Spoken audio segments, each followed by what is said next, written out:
1, 2, 3 strategy ఎప్పుడు చెప్తూనే ఉంటాను.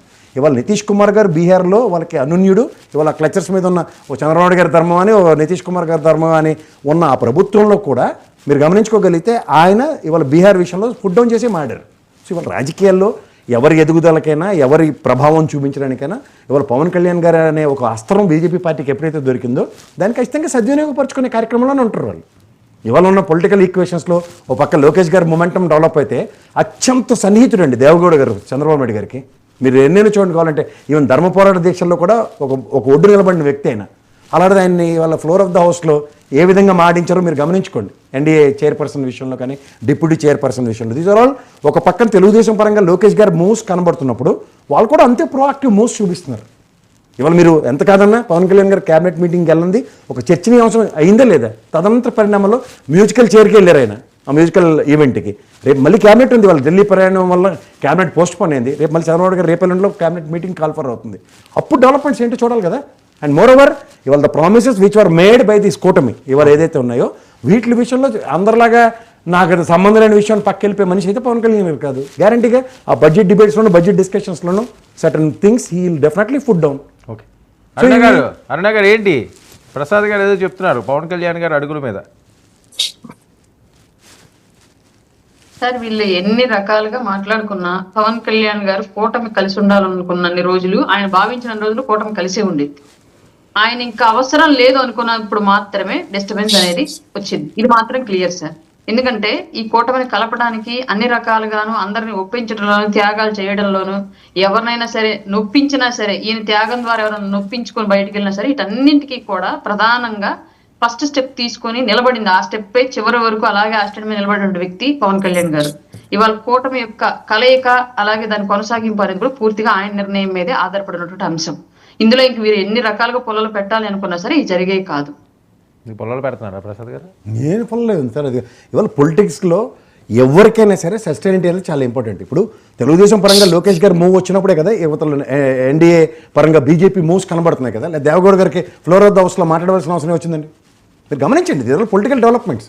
దీని మీద మేము విశ్లేషకుడిగా మేము ఏం ఆడకూడదంటే ఎలా అవుతుంది. మాకే ఇప్పుడు అరుణమ్మకి అయితే పార్టీ లైన్ ఉంటుంది, విజయ్ గారికి అయితే పార్టీ లైన్ ఉంటుంది, మాకేం పార్టీ లైన్ ఉంటుంది. ఓకే విజయ్, ఇవి డెవలప్మెంట్స్ ఇవి కాదని చెప్పండి. కావాలి విజయ్ ఏంటి లోకేష్ గారికి ఏవో కొత్త బాధ్యతలు అప్పచెప్పే ఆలోచనలతో మల్లగుల్లాలు పడుతున్నారట. చిన్నబాబుకు పట్టాభిషేకం అంటున్నారు, లేకపోతే కాస్త టైం తీసుకుందాం అంటున్నారు. ఏం జరుగుతుంది ఇన్సైడ్? అంటే అట్టా అంటారు వరం గారు, మీరు డాష్ ఇస్తారు అక్కడ. అట్టా అంటే ఎవరు చెప్పిన వాళ్ళు ఎవరు చెప్పండి. ఎవరైనా జరుగుతున్న ప్రచారం ఎవరు చెప్తారు? అలా కాదండి, ప్రచారం జరుగుతుందా లేదా? కాదు వరం గారు ఇప్పుడు నేను పార్టీ అధికార ప్రతినిధిగా మేము కొన్ని విషయాలు మాత్రమే మేము మాట్లాడుతాం, జరిగే వాస్తవాలు మాత్రమే మేము చెప్పాలి, అనవసరమైన విషయాలు సరే ఓకే జరిగే వాస్తవాలే మాట్లాడతాం. ఒక డిప్యూటీ సీఎం ఉండగా లోకేష్ గారు ఒక డిప్యూటీ సీఎం అని ఎవరన్నారు? ఆయన చేయాల్సిన అవసరం ఉంది, పార్టీ బాధ్యతలు అప్పచెప్పాలని ఒకరు అన్నారు, లేదు సీఎంనే చేసేయాలని. మీ ఎంపీలు మీ మంత్రుల స్థాయిలు మీ ఎమ్మెల్యే స్థాయిలే కదా, ఇంక్లూడింగ్ క్యాబినెట్ మినిస్టర్ గారు. మరి ఇంకేంటి? ఇప్పుడు ఒకటే వరం గారు ఎవరు సొంత అభిప్రాయం వాళ్ళు మాట్లాడుకుంటారు. సొంత అభిప్రాయం ఏంటి? పార్టీలో ఉన్న వాళ్ళు సొంత అభిప్రాయం అంటే ఇంట్లో మాట్లాడుకోవాలి. అలా కాదు వాళ్ళ సొంత వాళ్ళకి ఆలోచన అయితే మా నాయకుడు అయితే బాగున్నామో అనుకున్నారేమో, మనకైతే తెలియదు.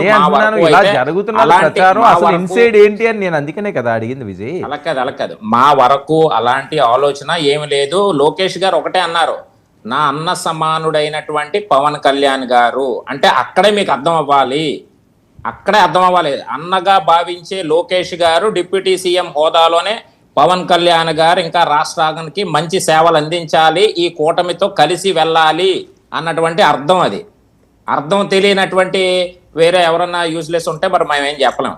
ఒకటే ఇక్కడ ఏదైనా కూటమి ప్రభుత్వానికి ఏదో చిచ్చులు పెట్టి మధ్యలో ఏదో పెట్టే బ్యాచ్ ఒకటి ఉంది. ఆ బ్యాచ్ ఎవరో కూడా కాదు. ఎందుకంటే ఇప్పుడు పాప ఏడుస్తూ కూర్చొని ప్రజలు శుభ్రంగా బట్టలు ఇప్పేసి చీపురు గట్టలతో తన్ని పంపించేశారు, సిగ్గు లేకుండా ఉన్నారు. పాప వాళ్ళకి ఏం చేయాలో తెలియక ఇలాంటి ఏదో పొలాలు పెట్టాలన్నటువంటి ఒక ఆలోచన ప్రయత్నాలు అది చేస్తూ ఉన్నారు. ఇప్పుడు అలాంటివి మేము పట్టించుకోవాల్సిన అవసరం లేదు. ఈరోజు చంద్రబాబు నాయుడు గారు పవన్ కళ్యాణ్ గారు బాండింగ్ ఇది ఎవడో విడగొట్టలేనిది, అందులో no doubt at all. Lokesh గారు ఈరోజు ఒక అన్న సమానంగా పవన్ కళ్యాణ్ గారు చూస్తూ ఉన్నారు, అది ఇట్స్ వెరీ క్లియర్. ఇందులో ఎవరు కూడా ఏం మాట్లాడినా లోకేష్ గారు అలాంటి ఆలోచన లేదు, మాకెవరికి అలాంటి ఆలోచన లేదు.